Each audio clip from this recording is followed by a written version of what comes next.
एक आदमी ने एक बहुत ही खूबसूरत लड़की से शादी की। शादी के बाद दोनों की जिंदगी बहुत प्यार से गुजर रही थी। वह उसे बहुत चाहता था और उसकी खूबसूरती की हमेशा तारीफ किया करता था। लेकिन कुछ महीनों के बाद लड़की चर्मरोग स्किन डिजीज से ग्रसित हो गई और धीरे धीरे उसकी खूबसूरती जाने लगी। खुद को इस तरह देख उसके मन में डर समाने लगा कि यदि वह बदसूरत हो गई तो उसका पति उससे नफरत करने लगेगा और वह उसकी नफरत बर्दाश्त नहीं कर पाएगी। इस बीच एक दिन पति को किसी काम से शहर से बाहर जाना पड़ा। काम खत्म कर जब वह घर वापस लौट रहा था, उसका एक्सीडेंट हो गया। एक्सीडेंट में उसने अपनी दोनों आंखें खो दी।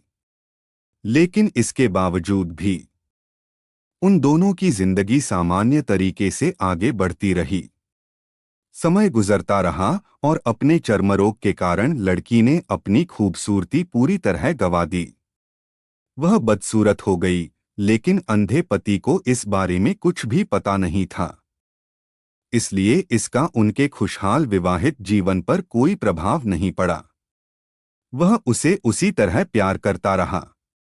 एक दिन उस लड़की की मौत हो गई। पति अब अकेला हो गया था।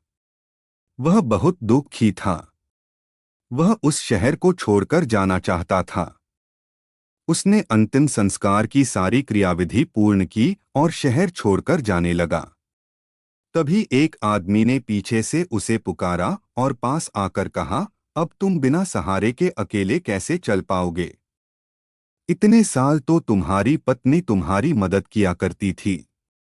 पति ने जवाब दिया, दोस्त, मैं अंधा नहीं हूं। मैं बस अंधा होने का नाटक कर रहा था। क्योंकि यदि मेरी पत्नी को पता चल जाता कि मैं उसकी बदसूरती देख सकता हूं, तो यह उसे उसके रोग से ज्यादा दर्द देता। इसलिए मैंने इतने साल अंधे होने का दिखावा किया। वह बहुत अच्छी पत्नी थी। मैं बस उसे खुश रखना चाहता था।